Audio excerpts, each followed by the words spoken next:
How to put a space in your display name on Roblox.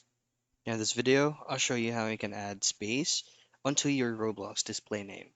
Now, this method is actually a glitch, so it may not work and you just have to keep on trying it multiple times. So, of course, pull up your Roblox application or via the web version of Roblox and make sure that you're logged in.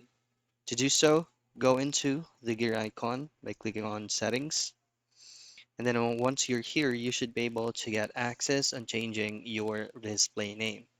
Now simply click this pencil icon, and then from here, what you're gonna have to do is you're gonna have to do it as quick as possible. So for example, this one right here, if you're trying to add space, you have to do it quickly, followed by the specific name that you prefer, because this specific save button will not show up. So again, you have to do it as quick as possible because this is a method of a glitch. And that's basically it. That's how you add space or put a space in your Roblox display name.